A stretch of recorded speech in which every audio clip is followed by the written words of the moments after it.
आपण सर्वजण या कार्यक्रमाला माझी महिला शक्ती उपस्थित आहे, मी पहिलं त्यांना सलाम करते। हा सन्मान तुमचा आहे। देशाचे पंतप्रधान जर नारी शक्तीचा सन्मान एवढ्या अभिमानाने करताय, संपूर्ण देशातल्या सर्व घटकातल्या आणि खास करून माझ्या आशा कार्यकर्त्या असतील, समाजामध्ये काम करणारी किती महिला, ती बाजारात टोपली घेऊन भाजी विकणारी महिला, तिला सुद्धा सन्मान मिळाला पाहिजे, तिला सुद्धा आरक्षण मिळालं पाहिजे, ती सुद्धा सक्षम आहे, कारण घर चालवून ती घराला आधार देते आहे। या भावनेतून त्यांचं काम पाहिल्यानंतर आपण अशा आपल्या देशाच्या पंतप्रधानांसाठी आपण प्राऊड फील करतो, अभिमान फील करतो, ज्यांनी जगात आपला झेंडा अटके पार नेला आहे।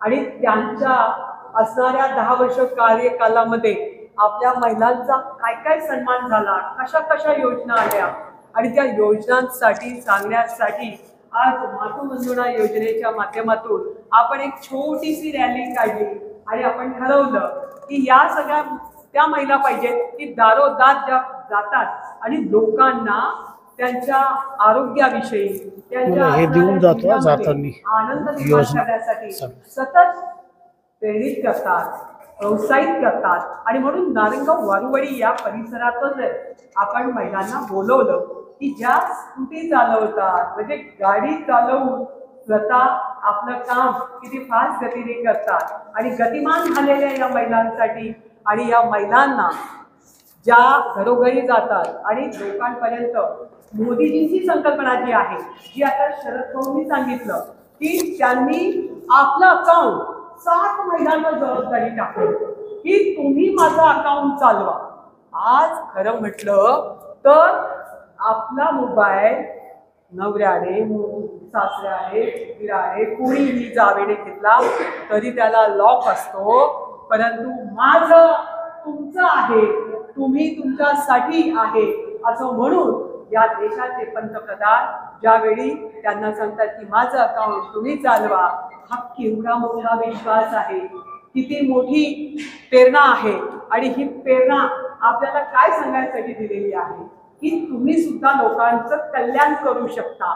कल्याणकारी योजना आली, कामगारांसाठी आली, मग ती कुठल्याही क्षेत्रातली असो, माझी माता भगिनी असेल, भाऊ असेल, बहीण असेल, मुलगा असेल, तर शिष्यवृत्तीमध्ये असेल, प्रत्येकासाठी तुम्ही देऊ शकता, तुम्ही देऊ शकता, तुमच्यामध्ये ती शक्ती आहे आणि तुमच्याकडे ते संघटन आहे। आणि म्हणून संघटन आजच्या काळात संपलंय, त्याची जागा कमर्शियल लोकांनी घेतलेली आहे।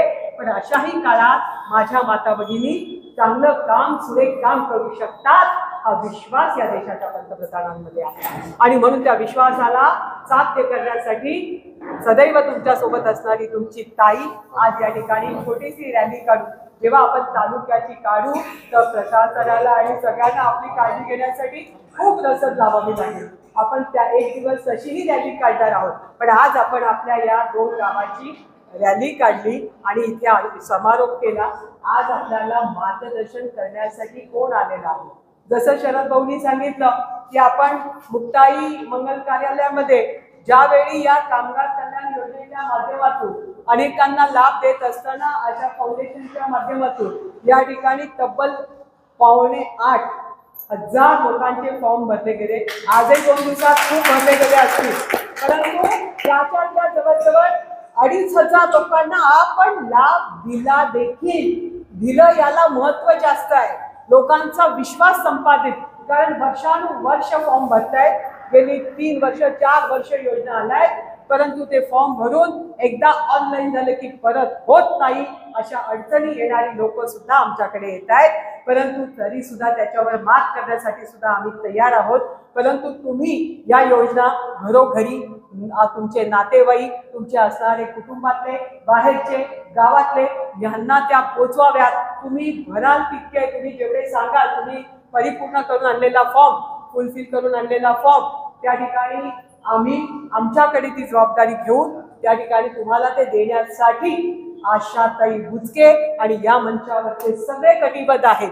मग या ठिकाणी असणारे संतोष नाना खैरे तालुक्याचे अध्यक्ष, आशिष भाऊ माळवतकर, संयोजक गांधळेजी, आपल्या ताई मायाताई, त्याचप्रमाणे आपल्या असणाऱ्या माजी सभापती वाघताई, या ठिकाणी खंडेताई, नलावडेजी, शरद भाऊ, सगळेच या ठिकाणी दिग्गज लोक आहेत.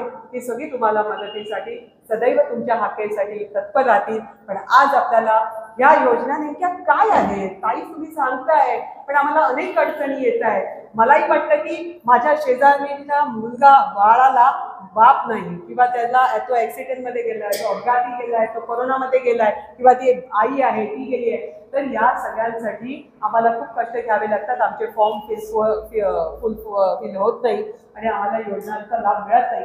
अनेक योजना असून सुद्धा आम्हाला व्ह्यू मिळत नाही, रस्ता मिळत नाही, किंवा मार्गदर्शन व्यवस्थित मिळत नाही. तर आपल्याला आजच्या दिवशी या ठिकाणी मार्गदर्शन करण्यासाठी ॲडव्होकेट धर्मेंद्रजी खांडे साहेब आलेले आहेत आणि ते तुम्हाला योजना आणि शॉर्ट बट स्वीट मध्ये तुम्हाला सांगतील, तुम्हाला समजेल अशा भाषेत. जसं ज्ञानेश्वर माऊली महाराजांनी संस्कृतचं मराठीमध्ये करून रूपांतर आणि आपल्या समोर ते आणलं आणि सर्वसामान्यांना कळावं अशा भाषेत आपल्याला ते प्राप्त करून दिलं.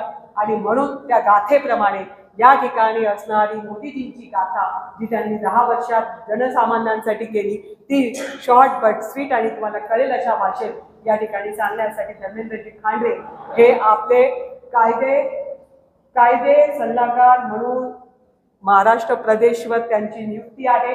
आणि त्याचबरोबर ते राष्ट्रीय कार्यकारिणीचे सदस्य देखील आहेत.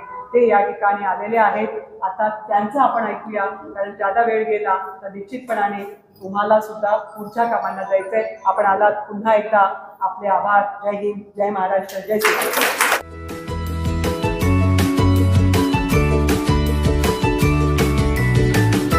बातम्या शेतीच्या,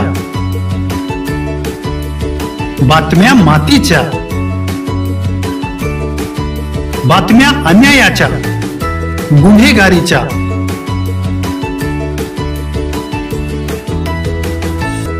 राजकारणाच्या आणि समाजकारणाच्या,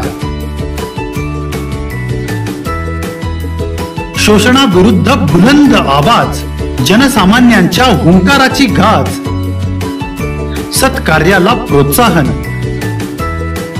दुष्कृत्याला अनुशासन, निर्भीड, निस्पृह, सडेतोड, बेधडक आणि रोखटोक म्हणजेच विघ्नहर टाइम्स. शोध बातमीचा, ध्यास सत्याचा. आपलं चॅनल, आपली बातमी. सबस्क्राईब तर कराच, पण बेल आयकॉनवर क्लिक करायलाही विसरू नका.